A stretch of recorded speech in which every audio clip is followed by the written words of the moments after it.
औज़ुबिल्लाहिमिनश्शैतानिर्रजीम बिस्मिल्लाहिर्रहमानिर्रहीम। अस्सलाम वालेकुम अजीज़ तलबा, बीक साबर साबरी तुहाडी सेवा च हाज़र है पंजाबी के चौथे लैक्चर के नाल। अज मैं एक होर जिहड़ा ना इस लैक्चर के बारे सोचा कि जिवें असी असनाफ नूं भी पढ़ने उस तो बाद अखान नूं भी पढ़ने उस तो बाद मजमून भी करने असी तीन चीज़ां रोज़ दियां कर रहे हैं। तो मैं ये सोचा भी बजाए इसके कि तीन चीज़ां जिहड़ियां ने वो असी मुख्तलिफ रोज़ दियां करने असी एक चीज़ नूं फड़ीए तो पहला असी उहनूं ख़त्म करिए, ਉਹਦੇ ਲੈਕਚਰ ਮੁਕੰਮਲ ਹੋ ਜਾਣ, ਫਿਰ ਦੂਸਰੀ ਚੀਜ਼ ਨੂੰ ਫੜੀਏ। ਮਿਸਾਲ ਦੇ ਤੌਰ ਤੇ ਅਗਰ ਅਸੀਂ ਪੰਜਾਬੀ ਸ਼ੇਰੀ ਸਿਨਫਾਂ ਟੁਰਨੇ ਆ ਤੇ ਉਹਨਾਂ ਨੂੰ ਫੜਨੇ ਆ ਤੇ ਸਾਰੀਆਂ ਪਹਿਲਾਂ ਸ਼ੇਰੀ ਸਿਨਫਾਂ ਦੇ ਲੈਕਚਰ ਮੁਕੰਮਲ ਹੋ ਜਾਣ, ਉਸ ਤੋਂ ਬਾਅਦ ਅਖਾਨ ਫੜੀਏ ਤੇ ਅਖਾਨ ਦੇ ਲੈਕਚਰ ਮੁਕੰਮਲ ਹੋ ਜਾਣ, ਇੰਜ ਕਰਕੇ। ਤੇ ਮੈਂ ਇਹ ਜਿਹੜੀ ਨਾ ਅੱਜ ਤੁਹਾਡੇ ਨਾਲ ਜਿਹੜਾ ਲੈਕਚਰ ਤੁਹਾਨੂੰ ਦੇ ਰਿਹਾ ਵਾਂ ਪੰਜਾਬੀ ਦਾ 4th ਈਅਰ ਦਾ, ਉਹ ਜਿਹੜਾ ਲੈਕਚਰ ਹੈ ਉਹ ਵੇ ਅਖਾਨ ਤੇ। ਸਿਰਫ ਅਸੀਂ ਅਖਾਨ ਹੀ ਪੜਾਂਗੇ, ठीक है। एक तो वीडियो जी है वो ज़्यादा लंबी नहीं होएगी, उन्होंने एडिट करना भी सौखा होएगा, तुहानू वेखना भी सौखा होएगा, तो लैक्चर भी जिहड़ा वो मुखसिर हो जाएगा। इस तरह करके असी पहला अपने अखान जिहड़े ने सानू 15 नंबर के पेपर दे विच आउणे ने, 8 अखान आउणे ने, असी 5 अखान जिहड़े ने उन्हां दा वरतन दी थां ते उन्हां दा मतलब जिहड़ा असी उत्थे लिखना है। तो इस वास्ते असी चौंके दे 6 सफ़े कर चुके हैं अखाना दे। पंजाबी रंग की पंजाबी रंग जी किताब है वह सफ़ा नंबर है 352। उतों असी शुरू करांगे कि पहला अखान दिता है त्रेल चटिया त्रे नहीं लेंदी। त्रेल दे कतरे कतरे बंदे जिहड़े बंदे दी त्रे नहीं बुझा सकते।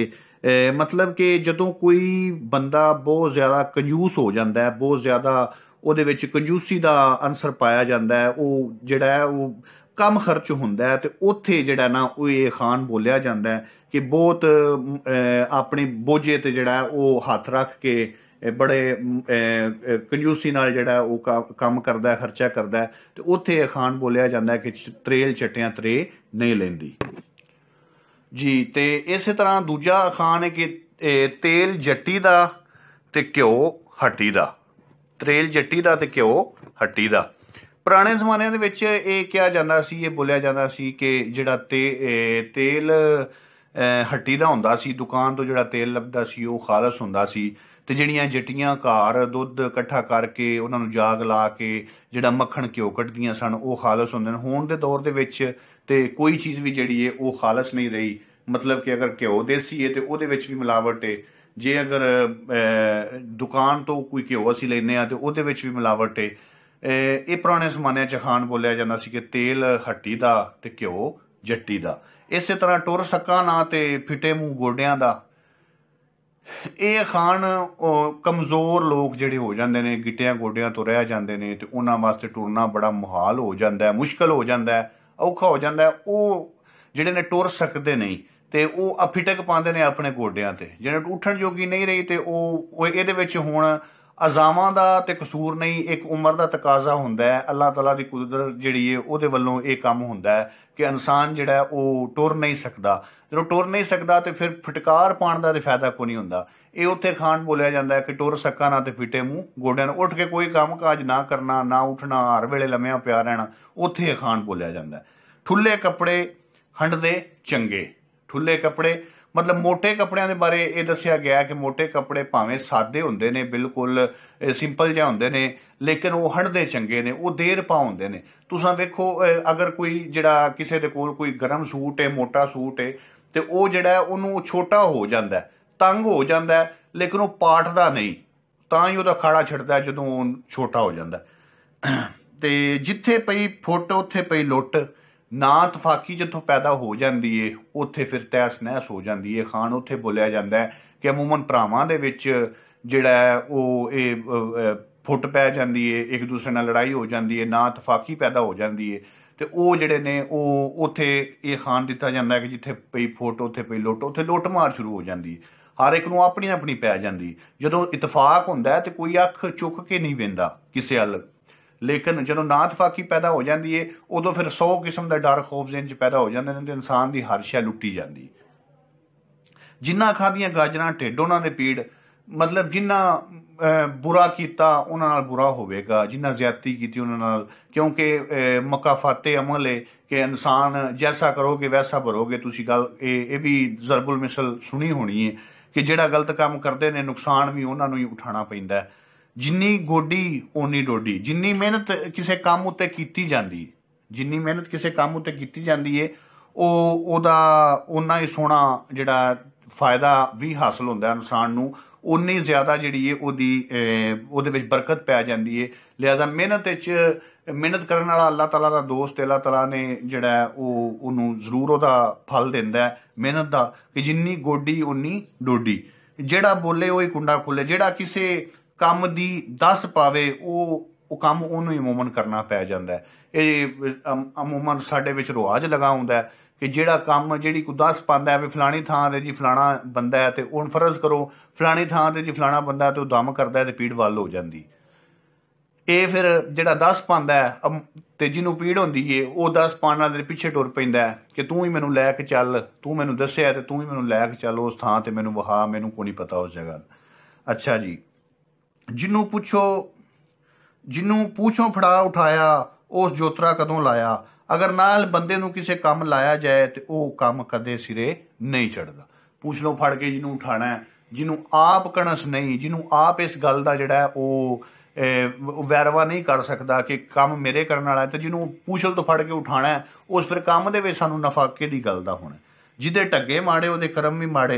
कमज़ोर ढग्गियां दी वाही जिहड़ी है वो जिवें पहले भी असीं अखान पढ़िया सी कि कमज़ोर ढग्गियां दी वाही उगे दब ते काई, बुढ़े ढग्गियां दी वाही उगे दब ते काई।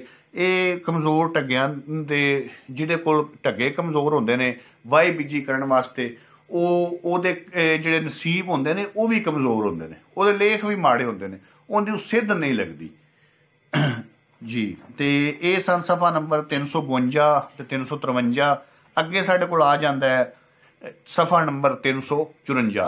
354 सफ़ा नंबर ते अखान दिता है कि जिदी बांदरी ओह ही नचावे, अपनी चीज़ का आप ही भेत जानदा बंदा। गूंगे दी रमज जाने गूंगे दी मां, इंज करके भी अखान बनया। तो जिदी चीज़ होवे, हुण फर्ज करो वाही बीजी वास्ते ट्रैक्टर है तो वह असीं किसी कोल उधार मंगने आ, असीं ओहदे चलाण तो वाकफ नहीं क्योंकि असीं उहनूं चलाया ही नहीं।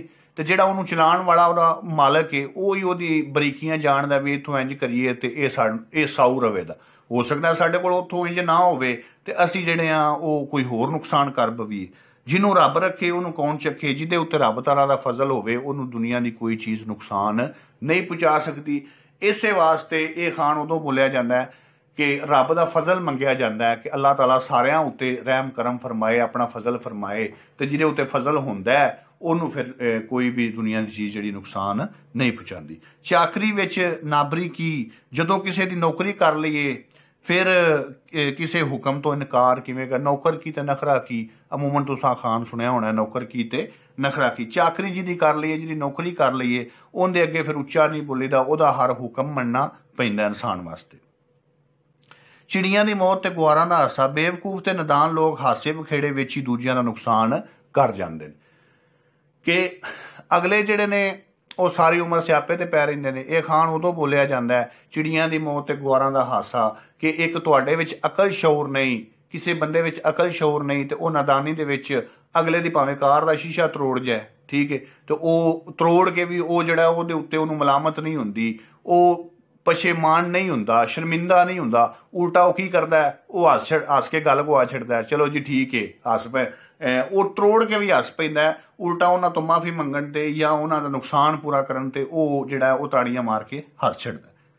चलदी होवे अतारी ते की करे थानेदारी, बंदा किसी हुनर विच ताक हो जाए तो ओहदे विच कमाई हुंदी लगी जाती है, ओहदे सामने अफसर की भी कोई वुकत नहीं हुंदी। हुनरमंद जिहड़ा हुण एक हुनरमंद एक स्कूटरां दा कारीगर तुसीं समझ लो, जिन्हें जिहड़ा सारा इंजन खोल के बंद करना जानता है, जिहड़ा सारा ओहदा निक्का मोटा जिहड़ा पुर्जे खराब होने जानता है, तो उहदे मुकाबले च अगर DCO साहब ने, तो DCO साहब नूं आने का नहीं पता भी ओहदा की मतलब है, जिहदे कोल हुनर है वो सब कुछ उहदे कोल मौजूद है, ठीक है।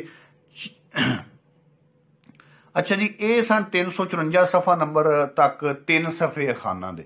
ਤੁਸੀਂ ਲੈਕਚਰ ਨੂੰ ਰਿਸੀਵ ਕਰਿਆ ਕਰੋ, ਲੈਕਚਰ ਨੂੰ ਅਟੈਂਡ ਕਰਿਆ ਕਰੋ, ਵੀਡੀਓ ਨੂੰ ਵੇਖਿਆ ਕਰੋ। ਤੇ ਇਹ ਜਿੰਨਾ ਕੁ ਕੰਮ ਹੁਣ ਕੰਮ ਬਿਲਕੁਲ ਮੁਖਤਸਰ, ਠੀਕ ਹੈ। ਸਫਾ ਨੰਬਰ 352, 353 ਤੇ 354, ਇਹ 3 ਸਫੇ ਅਖਾਨਾਂ ਦੇ ਅਸਾਂ ਅੱਜ ਪੜ੍ਹੇ ਨੇ। ਤੇ ਇਹਨਾਂ ਅਖਾਨਾਂ ਦਾ ਮਤਲਬ ਵੀ ਮੈਂ ਤੁਹਾਨੂੰ ਦੱਸਿਆ ਤੇ ਇਹਨਾਂ ਦੇ ਇਸਤੇਮਾਲ ਦਾ ਤਰੀਕਾ ਵੀ, ਥਾਂ ਵੀ ਤੁਹਾਨੂੰ ਦੱਸਿਆ। ਇਹਨਾਂ ਅਖਾਨਾਂ ਨੂੰ ਤੁਸੀਂ ਤਿਆਰ ਕਰਨਾ। ਲੈਕਚਰ ਇਨਸ਼ਾਅੱਲਾ ਤਾਲਾ ਬਿਲਾ ਨਾਗਾ ਡੇਲੀ ਹੋਇਆ ਕਰੇਗਾ। ਤੁਸੀਂ ਲੈਕਚਰ ਨੂੰ ਅਟੈਂਡ ਕਰਿਆ ਕਰੋ।